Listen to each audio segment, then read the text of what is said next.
السلام علیکم ناظرین، اس ایپیسوڈ کے شروعات میں ہم دیکھتے ہیں کائی قبیلے میں عثمان صاحب سردار کراسی سے کہتے ہیں کراسی میں کافی وقت گزر چکا ہے، میں سوچ رہا تھا کہ آپ ہمارے سامنے کیوں نہیں آئی؟ تو سردار کراسی کہتا ہے کراسی صاحب بلا وجہ کسی کے سامنے پیش نہیں ہوتا۔ یہ سن کر عثمان صاحب کہتے ہیں کوئی شک نہیں اس میں، کرا دین کے کیا احوال ہیں جو ہم نے آپ کو تحفے میں دیا تھا؟ سردار کراسی کہتا ہے وہ قلعہ جو آپ نے ہمیں ہماری عظمت کو جٹلانے اور دباؤ ڈالنے کے لیے دیا تھا وہ بالکل ٹھیک ہے عثمان صاحب، حالات اچھے ہیں۔ عثمان صاحب پوچھتے ہیں اب مجھے بتائیں آپ میرے حضور کیسے پیش ہوئے؟ سردار کراسی کہتا ہے جیسا کہ میں نے سنا آپ سوغوت بازار کو اس خطے کا سب سے بڑا بازار بنانا چاہتے ہیں۔ جب میں اپنی زمین کی تجارت کو بڑھانا چاہتا تھا آپ نے پل کی توڑ پھوڑ کی اور بازنطینیوں کے ساتھ میرا معاہدہ خراب کیا۔ اب میں کہتا ہوں کہ چاہے آپ کا اور میرا اتحاد نہیں ہے، چلیں پھر بھی ہم تجارت میں متحد ہو جاتے ہیں۔ تو عثمان صاحب کہتے ہیں کیا آپ چاہتے ہیں کہ آپ کے قافلے سوغوت سے گزریں؟ سردار کراسی کہتا ہے ہاں بالکل، لیکن یہ کافی نہیں ہے، میں اپنے سامان کی تجارت کے لیے سوغوت بازار میں ایک دکان چاہتا ہوں اور آپ کو اس کا معاوضہ ضرور ملے گا عثمان۔ اگر آپ یہ معاہدہ قبول کرتے ہیں تو میں آپ کے لیے اپنے جہازوں میں سے ایک جہاز تیار کروں گا جس میں ایک عملہ اور ایک کپتان ہوگا۔ آپ کا سامان نہ صرف سوغوت کے بازار میں فروخت کیا جائے گا بلکہ دوسری دنیا میں بھی فروخت ہوگا۔ یہ کہتے ساتھ وہ ہاتھ آگے بڑھاتا ہے تو عثمان صاحب کہتے ہیں تو آپ ایسا کہہ رہے ہیں ہم اپنی فوجوں کو اکٹھا نہیں کر سکے، ہم اتحاد قائم نہیں کر سکے، مگر چلیں تجارت میں اکٹھے ہو جاتے ہیں۔ یہ کہتے ساتھ ہی عثمان صاحب سردار کراسی کے ساتھ ہاتھ ملا لیتے ہیں۔ سردار کراسی عثمان صاحب سے کہتا ہے آخر کار میں نے وہ ہاتھ پکڑا جو میں آپ کی طرف بڑھا رہا تھا عثمان، آپ نے اچھا فیصلہ کیا، ہمارا اصل دشمن تو وہ کافر ہے، ہم اس تجارت کے ساتھ بازنطینیوں کو ان کے پیسوں سے محروم کر دیں گے انشاءاللہ۔ آپ اپنا سارا سامان 3 دن کے اندر جمع کریں، ہم سامان ان تاجروں کو بھیجیں گے جن کے ساتھ میرا معاہدہ ہے، جہاز کے ذریعے میں اسے بھیجوں گا۔ تو عثمان صاحب بوران سے کہتے ہیں بوران، سوغوت، قبائل،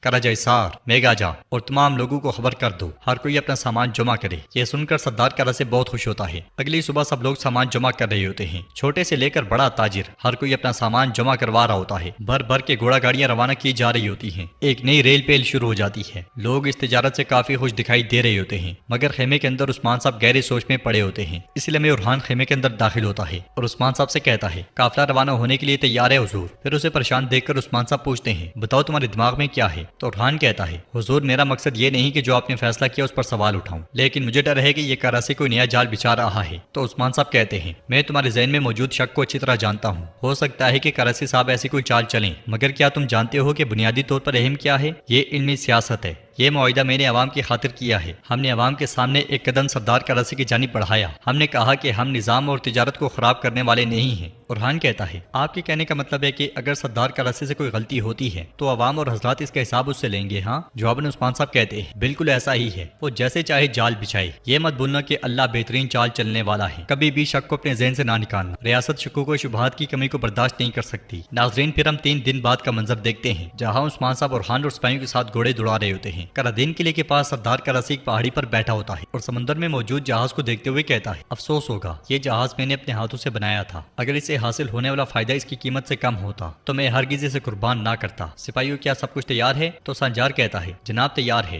یہ سن کر کراسی کہتا ہے پھر ہم ایک تیر سے 2 پرندے ماریں گے۔ سمندر کے دوسری طرف لوکاس اپنے سپاہیوں کے ساتھ موجود ہوتا ہے اور جہاز کی جانب دیکھتے ہوئے کہتا ہے عثمان عثمان عثمان، تم جیسا کم عقل آدمی کیسے سوچ سکتا ہے وہ مجھے ہرائے گا؟ جلد ہی تمہارا سارا سامان مچھلیوں کی خوراک بن جائے گا اور تمہارے خواب سمندر کی تہہ میں ڈوب جائیں گے۔ ادھر سردار کراسی سمندر کے کنارے موجود ہوتا ہے، اس لیے میں عثمان صاحب سپاہیوں کے ساتھ وہاں پہنچتے ہیں۔ انہیں دیکھ کر سردار کراسی بہت خوش ہوتا ہے۔ گھوڑوں سے اترنے کے بعد عثمان صاحب اس کے پاس آتے ہیں تو وہ کہتا ہے خوش آمدید عثمان صاحب۔ عثمان صاحب کہتے ہیں میرے بیٹے شہزادے علاؤالدین نے مجھے بتایا کہ سارا سامان جہاز پر لاد دیا گیا ہے اور اب جہاز اپنے راستے پر نکل چکا ہے۔ سردار کراسی کہتا ہے جہاز تیار ہے اور ہم آپ کے اشارے کا انتظار کر رہے تھے عثمان صاحب، یہ جہاز جو ہمارے معاہدے کی علامت ہے، آپ کے اشارے پر اس کا بادبان کھلے گا، چلیں اب بسم اللہ کریں۔ یہ کہتے ساتھ ہی وہ لال تیر عثمان صاحب کے ہاتھ میں دے دیتا ہے اور عثمان صاحب جہاز کی جانب تیر چھوڑ دیتے ہیں۔ یہ دیکھ کر سردار کراسی کہتا ہے ہمارے اشارے سے یہ بادبان کھل جائیں گے، کیونکہ یہ بادبان ہوا سے اپنے سفر کا راستہ طے کرتے ہیں، مگر دیکھتے ہی دیکھتے جہاز عین عثمان صاحب کی آنکھوں کے سامنے تباہ ہو جاتا ہے، پورے کے پورے جہاز کے چیتڑے اڑ جاتے ہیں۔ یہ دیکھ کر عثمان صاحب غصے سے کہتے ہیں یہ کیسے ہو سکتا ہے؟ بارود والے ڈرم ٹوٹ کر سمندر میں جا گرتے ہیں۔ عثمان صاحب پریشان ہوتے ہوئے کہتے ہیں کراسی صاحب یہ کیا ہے؟ ادھر لوکاس خوش ہوتے ہوئے کہتا ہے یہ ہوئی نا بات، جیت میری ہے اور جیت ہمیشہ میری ہی رہے گی۔ ادھر عثمان صاحب گرجتے ہوئے کہتے ہیں کراسی صاحب یہ کیا حال ہے؟ ہم نے اپنا سارا سامان جہاز پر لاد دیا، یہ تمام سامان تباہ ہو گیا اور ہماری کوششیں رہ گئیں۔ تو سردار کراسی کہتا ہے اگر تمہارا سامان چلا گیا ہے تو میرا جہاز بھی ڈوب گیا ہے۔ تو عثمان صاحب کہتے ہیں یہ میرا مسئلہ نہیں ہے، آپ مجھے اس کی ادائیگی کریں گے۔ اس پر سردار کراسی کہتا ہے میں کسی بھی چیز کا حساب نہیں دوں گا عثمان، جس نے بھی یہ کیا میں اس سے حساب لوں گا۔ عثمان صاحب کہتے ہیں میری طرف دیکھو،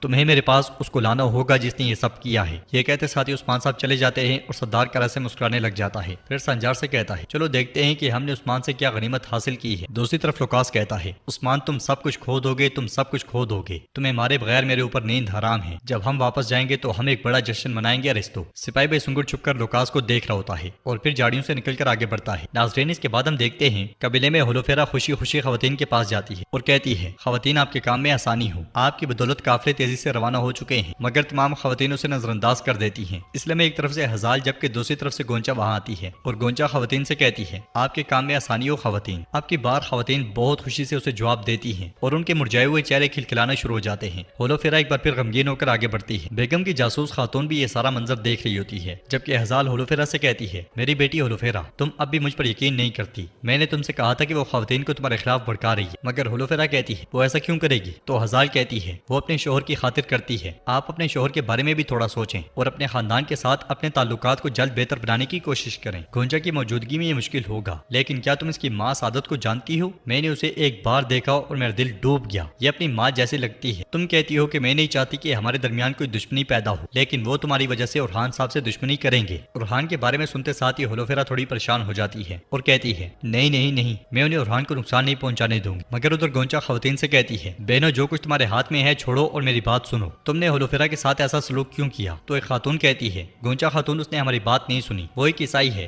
ہم میں سے نہیں اور اس کی وجہ سے بغاوت ہوئی۔ گونچا کہتی ہے ایسا مت کریں بہنوں ہولوفیرا۔ تو وہاں پہنچنے والی ہولوفیرا گونچا سے کہتی ہے آپ نے میرا نام لیا تو آپ ہی نے میرے بارے میں کیا بتانے والی تھی؟ جواباً گونچا کہتی ہے میں بہنوں کو بتانے جا رہی تھی کہ ہولوفیرا اس کی بات کاٹتے ہوئے کہتی ہے تم نے کہا دوستی ختم ہو گئی ہے اور میں نے کہا کہ ٹھیک ہے اس کا درد ضرور ہے لیکن یہ بہت زیادہ ہے گونچا۔ گونچا کہتی ہے میں سمجھی نہیں، میں نے تمہارا کیا بگاڑا ہے؟ ہولوفیرا کہتی ہے کیا تم اب اس سے انکار کرو گی؟ افسوس لگتا ہے میں تمہیں اچھے سے نہیں جان پائی۔ یہ کہتے ساتھ ہی ہولوفیرا آگے بڑھتی ہے تو گونچا اسے پکڑتے ہوئے کہتی ہے تم کیا کہہ رہی ہو؟ اس سے آگاہ رہو، میں نے تمہارا کیا بگاڑا؟ جواباً ہولوفیرا کہتی ہے تم نے مجھ پر جھوٹا الزام لگایا اور میں نے کبھی منہ نہیں کھولا، لیکن میں تمہارا مطلب سمجھتی ہوں گونچا۔ یہ منظر دیکھ کر وہاں آنے والی بالا خاتون ان سے کہتی ہیں فوراً سے پہلے خیمے میں آؤ۔ یہ سنتے ساتھ ہی وہ دونوں چل پڑتی ہیں۔ ناظرین اس کے بعد ہم دیکھتے ہیں کہ سردار کراسے اس مقام پہ جاتا ہے جہاں پہ جہاز کا سارا سامان رکھا ہوتا ہے، یعنی کہ سردار کراسے نے عثمان صاحب کی جانب سے بھیجا ہوا سامان جہاز میں نہیں رکھا تھا۔ کراسے خوش ہوتے ہوئے کہتا ہے عثمان نے اپنا وقار اور مال دونوں کھو دیا۔ تو کیوماس کہتا ہے اس معاملے سے عثمان کے خزانے کو بہت نقصان پہنچے گا اور وہ لوگوں کا اعتماد بھی کھو دے گا۔ جواباً سردار کراسے کہتا ہے پھر میں وہ شخص ہوں گا جس کی طرف وہ رجوع کرے گا۔ سانجار کہتا ہے وہ سمجھتے ہیں کہ ان کے صندوق پانی میں ڈوب گئے ہیں، لیکن یہ ان کے ذہن میں بھی نہیں آئے گا کہ ہم نے یہ صندوق بدل دیے تھے اور ان کا سامان ہمارے پاس ہے۔ تو سردار کراسے کہتا ہے آپ جس آدمی کی بات کر رہے ہیں وہ ایک پتھر سے 2 پرندوں کو مارنے والا ہے سانجار، مجھے آپ اچھے سے جانتے ہیں۔ جب رات ہو جائے تو یہ سامان جہازوں پر لاد دینا۔ چلیں صندوق کھول کر دیکھتے ہیں کہ عثمان نے ہمارے لیے کتنا سامان بھیجا ہے۔ یہ سنتے ساتھ ہی سانجار ایک صندوق کھولتا ہے جس کے اندر پتھر اور گھاس بھوس پڑا ہوتا ہے۔ وہ پورے صندوق کو چھان مارتا ہے مگر پتھروں کے علاوہ اسے کچھ نہیں ملتا۔ تو وہ کراسے سے کہتا ہے حضور یہاں بھوسے اور پتھروں کے سوا کچھ نہیں ہے۔ یہ سنتے ساتھ ہی سردار کراسے کے چہرے کا رنگ اڑ جاتا ہے کہ ماز ایک اور صندوق کھولتا ہے تو اس کی حالت بھی ویسی ہوتی ہے۔ یہ دیکھ کر وہ ہکے بکے رہ جاتے ہیں اور سردار کراسے صندوق میں سے پتھر نکالتے ہوئے کہتا ہے عثمان عثمان عثمان کارا عثمان، وہ سب کچھ جان گیا۔ یہ کہتے ساتھ وہ دانت پیسنے لگ جاتا ہے اور ناظرین ایپیسوڈ بھی اختتام پذیر ہوتی ہے۔ اگر آپ کو ویڈیو پسند آئی تو ویڈیو کو لائک کر دیں، چینل کو سبسکرائب نہیں کیا ہوا تو سبسکرائب کرنے کے ساتھ ساتھ نوٹیفیکیشن